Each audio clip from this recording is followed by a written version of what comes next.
Hello parents, I'm Dr. Shailesh Kode, consultant otolaryngologist, head and neck, thyroid and sleep apnea surgeon currently working in Abu Dhabi, United Arab Emirates.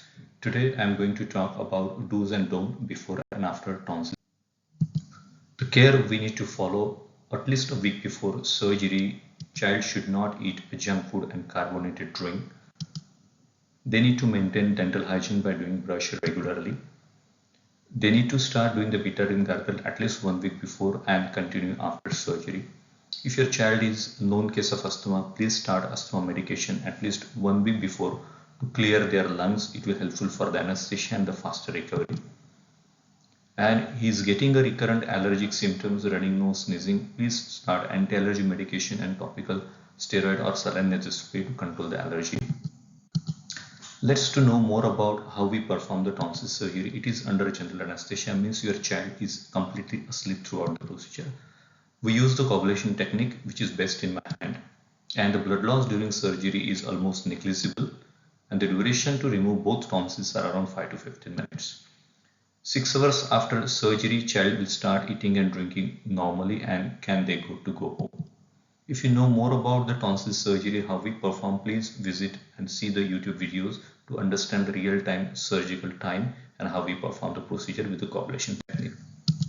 Immediately after surgery, we keep the child in the recovery room and kneel by mouth for the 2 hours to get rid of the anesthesia effect.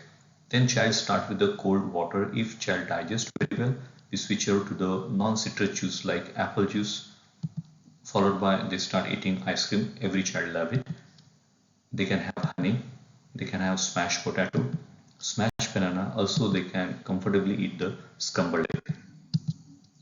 First night is very crucial night for the child. Make sure that child is not sleeping flat.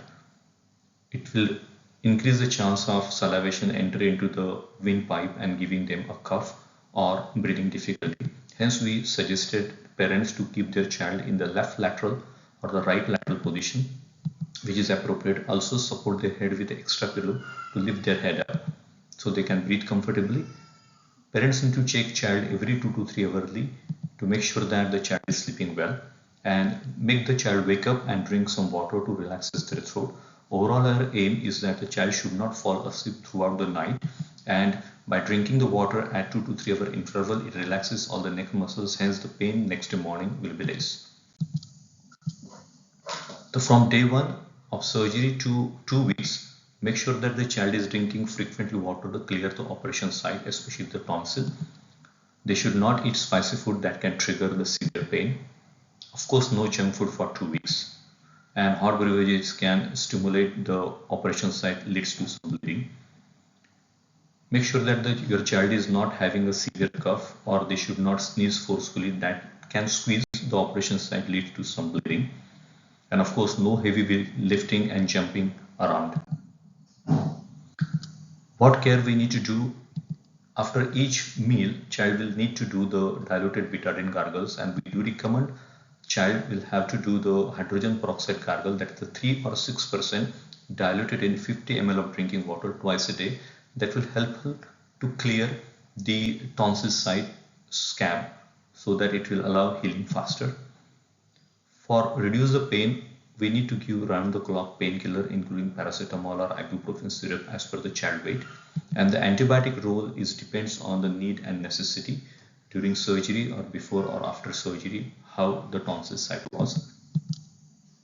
What are the follow-up we need to do? At least we expect 2 to 3 follow-up post surgery. First follow-up we check after 5 days to make sure that the tonsil site, operation site is healing well. There is no secondary infection. If it is there, sometimes we add another type of antibiotic. We look for any raw bleeding spot, so if we can control it if it is required. Make sure that the child is hydrating very well, and also we are happy to address all the patient concerns and their ideas. Second follow-up is around day 10 to day 12 from the day of surgery. Again we check the operation site to make sure that the child is resumed the normal diet, but there are some restrictions for the spicy and hard food. And the last follow-up is almost 2 to 3 weeks from the surgery to make sure the operation site is healed completely and we can discharge the child. Thank you very much for your attention.